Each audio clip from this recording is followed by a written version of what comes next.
வணக்கம். செல்வகுமாரின் அதிகாலை வானிலை ஆய்வறிக்கை. அதிகாரப்பூர்வ வானிலை அறிக்கைக்கு இந்திய வானிலை ஆராய்ச்சித்துறை அறிக்கையை பார்க்கவும்.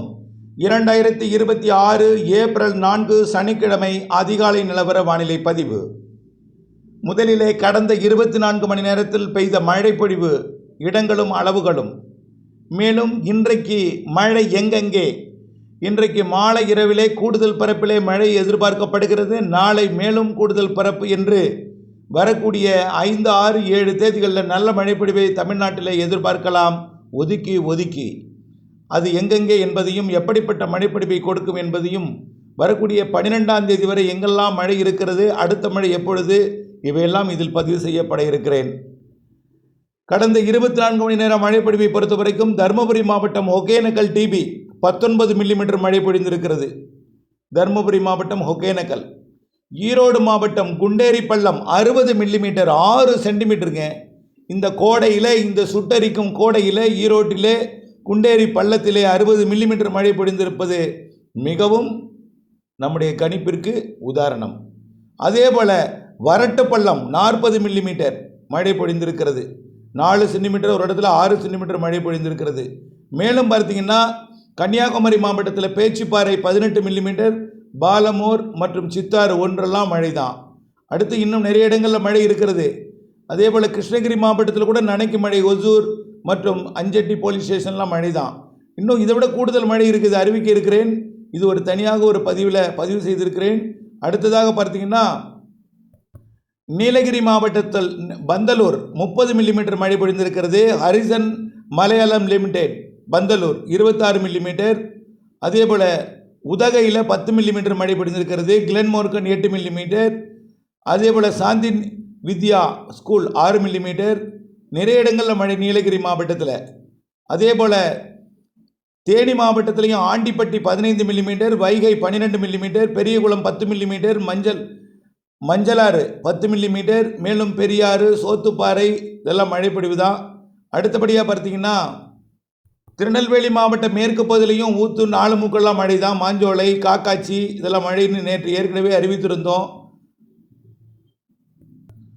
விருதுநகர் மாவட்டம் பெரியார் அணை 38 மில்லிமீட்டர் மழை பொழிந்திருக்கிறது. விருதுநகர் மாவட்டம் மேற்கு பகுதி. இன்னும் கிடைக்கப்பெற்ற தகவலை பார்ப்போம். ஈரோடு மாவட்டம் அந்தியூருக்கு வடக்கே இருக்கக்கூடிய சங்கரப்பாளையம் 22 மில்லிமீட்டர் மழை பொழிந்திருக்கிறது. அடுத்தபடியாக பார்த்தீங்கன்னா கரூர் மாவட்டம் ஈரோடு மாவட்ட எல்லையோரம் இருக்கக்கூடிய அஞ்சூர் 22 மில்லிமீட்டர் மழை பொழிந்திருக்கிறது. அதே போல் திண்டுக்கல் மாவட்டம் ஐயம்பாளையம், அதாவது பத்தலக்குண்டுக்கு வடக்கே ஐயம்பாளையம் 27 மில்லிமீட்டர் மழை பொழிந்திருக்கிறது. அதே போல் தேனி மாவட்டம் பெரிய குளத்திற்கு கிழக்கே தேவதன்பட்டி 34 மில்லிமீட்டர் மழை பொழிந்திருக்கிறது. ஆண்டிப்பட்டிக்கு கிழக்கே, ஆண்டிப்பட்டிக்கும் உசிலம்பட்டிக்கும் இடைப்பட்ட பகுதியில் அதே போல் 63 மில்லிமீட்டர் மழை பொழிந்திருக்கிறது தேனி மாவட்டத்தில் ஒரு இடத்துல கூட. அடுத்தபடியாக ஏழுமலை 64 மில்லிமீட்டர் மாவட்டம் ஏழுமலை, அதாவது தேனி மாவட்ட எல்லையோரம் இருக்கக்கூடிய ஏழுமலை 64 மில்லிமீட்டர். மேலும் விருதுநகர் மாவட்டத்தில் செண்பகத்தோப்பு 21 மில்லிமீட்டர் மழை பொழிந்திருக்கிறது. கன்னியாகுமரி மாவட்டத்தில் பல இடங்களில் மழை பொழிந்திருக்கிறது. தடிகாரக்கோணம் 24 மில்லிமீட்டர். மேலும் காளிகேசம் 29 மில்லிமீட்டர். மேலும் மகேந்திரகிரி, கன்னியாகுமரி மாவட்டம் இஸ்ரோ இருக்கக்கூடிய மகேந்திரகிரி 18 மில்லிமீட்டர் மழை பொழிந்திருக்கிறது. இப்போவும் பார்த்தீங்கன்னா கேரளாவில் மழை பொழிந்து கொண்டிருக்கு. பாக்ஜலசந்தி பகுதியில் முத்துப்பேட்டைக்கு தெற்கே, தில்லை விளாகத்திற்கு தெற்கே, டெல்டாவின் தெற்கு பகுதியில் கடலிலே மழை பொழிந்து கொண்டிருக்கிறது. இந்த மழைப்பொழிவு அப்படியே முத்துப்பேட்டையை ஒட்டிய அலையாத்தி காட்டு பகுதிக்கும் அதனை ஒட்டியுள்ள, அதாவது திருவாரூர் தஞ்சாவூர் மாவட்ட பகுதிக்கு லேசான நனைக்கு மழைப்பொழிவை இன்றைக்கு காலை கொடுக்கலாம். நாம் மழை எதிர்பார்த்த நாள் 3ஆம் தேதி நேற்றைக்கு அளவு, அதாவது எதிர்பார்த்த இடங்களிலே கேரள எல்லையோரத்திலே மேற்கு மாவட்டங்களிலே எதிர்பார்த்த இடங்களிலே பெய்திருக்கிறது. இன்றைக்கு இதை விட கூடுதல் பரப்பில் மழை எதிர்பார்க்கலாம். இன்றைக்கு பார்த்தீங்கன்னா இன்றைக்கு முதல் மழை மதியம் 1 மணி, ஒரு 12:30 மணிக்கு மேலேயே மழை தொடங்கினோம். நீலகிரி, கோயம்புத்தூர் மாவட்ட மேற்கு பகுதி, மேலும் வால்பாறை உள்ளிட்ட பகுதிகள், மேலும் உடுமலைப்பேட்டை தெற்கு அதாவது திருமூர்த்தி உள்ளிட்ட திருப்பூர் மாவட்டத்தோட பகுதிகள், மேலும் கொடைக்கானல் மலைப்பகுதி, தேனி மாவட்டத்தோட பகுதிகள், பெரும்பாலான பகுதிகள் ஒரு 3-4 மணிக்கெல்லாம் பார்த்தீங்கன்னா அப்படியே விருதுநகர் மாவட்டத்தோட மேற்கு பகுதி, திருநெல்வேலி, தென்காசி, கன்னியாகுமரி மாவட்ட பகுதிகளில் மழை தொடங்கும். பிறகு அப்படியே படிப்படியாக உள்ளே முன்னேறி அனைத்து தென் மாவட்டங்களுக்கும் மேற்கு மாவட்டங்களுக்கும் ஆங்காங்கே ஒதுக்கி மழைப்பொழிவை இன்றைக்கு மாலை முன்னிரவிலே கொடுக்கும். இன்றைய மழை ஈரோடு, நீலகிரி, கோயம்புத்தூர், திருப்பூர், கரூர், திண்டுக்கல் மற்றும் கொடைக்கானல் மலைப்பகுதி உட்பட அதேபோல் தேனி, மதுரை, விருதுநகர், மேலும் தென்காசி, திருநெல்வேலி, கன்னியாகுமரி, தூத்துக்குடி மற்றும் ராமநாதபுரம் மாவட்டத்தில் ஆங்காங்கே, சிவகங்கை, மதுரை மற்றும் புதுக்கோட்டை, திருச்சி மாவட்டத்தின் தெற்கு பகுதி என்று ஆங்காங்கே மழைப்பொழிவை கொடுக்கும். பிறகு அந்த மழைப்பொழிவு மிக வெள்ள மேற்கிலிருந்து கிழக்கு நோக்கி நகர்ந்து நாமக்கல், சேலம், தருமபுரி, திருச்சி மாநகரம் உள்ளிட்ட பகுதிகள் ஆங்காங்கே, திருச்சி மாநகரத்திற்கு வடக்கே துறையூர் வரைக்கும், தம்மம்பட்டி உள்ளிட்ட சேலம் மாவட்ட பகுதிகள், பெரம்பலூர் மாவட்ட பகுதிகள், டெல்டாவிற்குள்ளும் இன்றைக்கு வருவதற்கு வாய்ப்பு இருக்குது. ஒருவேளை டெல்டாவிற்குள் நுழையாவிட்டால் நாளை ஞாயிற்றுக்கிழமை மாலை இரவிலே மழைப்பொழிவை ஒதுக்கி ஆங்காங்கே கொடுக்கும். நாளை ஞாயிற்றுக்கிழமை இதேபோல் மேற்கு தொடர்ச்சி மலை மாவட்டங்களில் நாளை மதியம் தொடங்கி அது இன்னும் கூடுதல் பரவலாக தென் மாவட்டங்களிலே, பெரும்பாலான இடங்களிலே, தென் மாவட்ட பகுதிகளிலே, கன்னியாகுமரி, திருநெல்வேலி, தென்காசி, விருதுநகர், தேனி, தூத்துக்குடி மற்றும் ராமநாதபுரம், சிவகங்கை, மதுரை, திண்டுக்கல், திருப்பூர், கோயம்புத்தூர், நீலகிரி, ஈரோடு, கரூர் மற்றும் திருச்சி மாவட்ட தெற்கு பகுதி, அதற்கு பிறகு பார்த்திங்கன்னா அப்படியே கிருஷ்ணகிரி, தருமபுரி, சேலம், நாமக்கல், கரூர், திருச்சி, பெரம்பலூர், அரியலூர், புதுக்கோட்டை மற்றும் ராமநாதபுரம், சிவகங்கை ஏற்கனவே சொல்லியாச்சு. அடுத்தபடியாக டெல்டா மாவட்டங்களுக்குள் நாளை மாலை இரவிலே வந்து ஒதுக்கி மழைப்பொழிவை கொடுக்கும். நாளை ஞாயிற்றுக்கிழமை 5ஆம் தேதி தஞ்சாவூர், திருவாரூர், நாகப்பட்டினத்தை விட திருவாரூருக்கு கொஞ்சம் கூடுதல் பரப்புலையும், திருவாரூரை விட தஞ்சாவூருக்கு கூடுதல் பரப்புலையும் இருக்கும். கிழக்கே போகும்பொழுது கிழக்கு காற்று பின்னுக்கு தள்ளி வடக்கு நோக்கி தள்ளும். தெற்கு திசை காற்று வேதாரண்யம் வர வேண்டிய மழையை திருவாரூர் நோக்கியும், பிறகு நாகப்பட்டினம், திருவாரூரில் இருந்து வரக்கூடிய காற்று மயிலாடுதுறை பகுதியை நோக்கியும் தள்ளும். இதனால் போராடி கடலோரம் வந்தாலும் கடலோரத்திற்கும் மழை உண்டு. நாகப்பட்டினத்தை விட திருவாரூருக்கு கூடுதலும், திருவாரூருக்கு விட தஞ்சாவூருக்கு கூடுதலும், தஞ்சாவூரோட அரியலூர், பெரம்பலூர், திருச்சிக்கு கூடுதலும் இருக்கும்.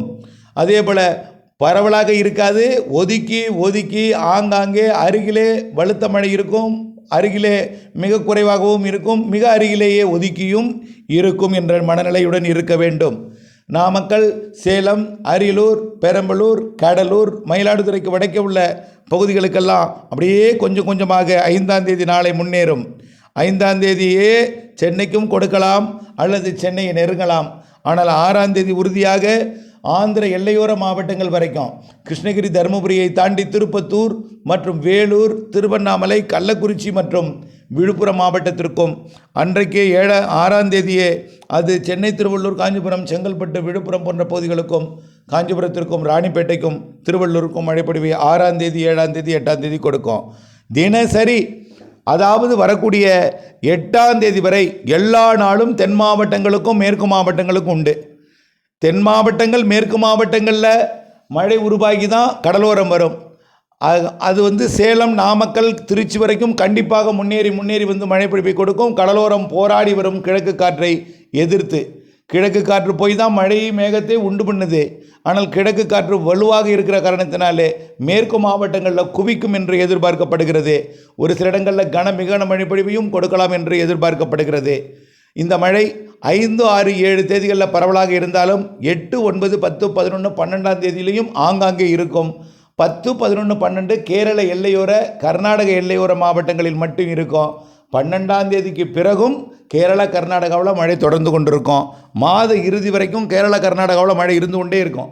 கேரளாவிலையும் கர்நாடகாவிலையும், கர்நாடகான்னா உள் கர்நாடகா, கடலோர கர்நாடகா, வட உள் கர்நாடகா இதெல்லாம் மழை இருந்துகிட்டே இருக்கும் இந்த மாத இறுதி வரைக்கும். தமிழ்நாட்டை பொறுத்த வரைக்கும் பரவலான மழை 5, 6, 7 ஆகிய தேதிகள். இன்று நேற்றை விட கூடுதல் பரப்பு, இன்றை விட நாளை கூடுதல் பரப்பு, நாளை தான் 5, 5, 6, 7 கூடுதல் பரப்பில் இருக்கும். ஒதுக்கி என்பதை மட்டும் நினைவில் கொள்ள வேண்டும். ஒரே மாதிரியாக எல்லோருக்கும் இருக்காது. நேற்றைக்கு 6 சென்டிமீட்டர் பெய்த இடத்திற்கு அருகிலேயே மழை இல்லை, அதையும் நீங்கள் நினைவில் கொள்ள வேண்டும். கோடை மழை ஒதுக்கித்தான் இருக்கும். அறவே மழையே இல்லாமல் வாட்டி வதைத்து கொண்டிருந்த வெயிலுக்கு பின் மழை இருக்கும் என்று சொல்லியிருந்தோம். அது தொடக்கம் நேற்றாக அமைந்தது. அவன் சொன்னது 3ஆம் தேதி நேற்றைக்கு. இன்றைக்கிலிருந்து மழை இருக்கும் பரவலாக ஒதுக்குதல் என்ற வார்த்தை மிக மிக முக்கியம். ஏனென்றால் மழை ஒதுக்கினால் இயற்கையை நாம் எதுவும் செய்ய முடியாது. நீங்கள் ஏதேனும் விவசாய பணியில் திடீரென்று மழை பெய்யும் என்று இறங்கிவிட்டால் கேள்விக்குறியாகிவிடும். ஆனால் மழை உறுதி. ஒதுக்கி உங்களுக்கு பெய்யலாம் அல்லது அருகில் பெய்யலாம். உங்களுக்கு பெய்யாமல் போனால் மீண்டும் அடுத்த மணி நேரங்களிலேயோ அல்லது அடுத்தடுத்த நாட்களிலேயோ பெய்யலாம். ஆனால் அதுவும் ஒரு சில இடங்களில் ஒதுக்குதலுடன் முடியவும் வாய்ப்பு இருக்கிறது. ஆனால் மழை வரும், இடிமின்னலுடன் நீங்கள் அருகிலேயே மழைப்பொழிவை பார்க்கலாம். உங்களுக்கும் மழை பொழியலாம். வெயிலை பொறுத்த வரைக்கும் 100, 101, 102 என்ற அளவிலே உள்பகுதிகளில் இருந்து கொண்டு தான் இருக்கும். மேற்கையும் கிழக்கையும் குறைவாகவும் உள்ளே அதிகமாக இருந்தாலும் 104க்கு மேலே போகவே போகாது. ஒருவேளை போனால் இந்த 13, 14ஆம் தேதிக்கு மேலே 100 டிகிரி வரைக்கும் திருச்சி தஞ்சாவூர் எட்டினாலும், ஆனால் 102க்கு மேலே திருச்சி தஞ்சாவூர் போகாது. உள் மாவட்டங்களில் 104க்கு மேலே போகாது. அதுவும் எல்லா இடத்துலையும் ஒரே மாதிரியான வெப்பம் இருக்காது. எங்கேயாவது ஒரு இடத்துல 104 பதிவானாலும் பரவலாக இருக்காது. நாளுக்கு நாள் காற்றோட திசையில் வெப்ப உயர்வு இடம் மாறிக்கொண்டே இருக்கும். ஒரு நாள் உள்ளே இருக்கும், ஒரு நாள் வடக்கே இருக்கும், ஒரு நாள் தெற்கே இருக்கும் என்று மாறிக்கொண்டே இருக்கும். சூரியனின் குத்துக்கதிர் வரையக்கூடிய நாட்களாக இருந்தாலும் இரு காற்று இணைவு காரணமாக வெப்பச்சலன இடிமழை பொழிவு இருக்கிறது என்பதையும் அது ஒதுக்கி என்பதையும் நினைவில் கொள்ள அன்போடு கேட்டுக்கொள்கிறேன். நன்றி.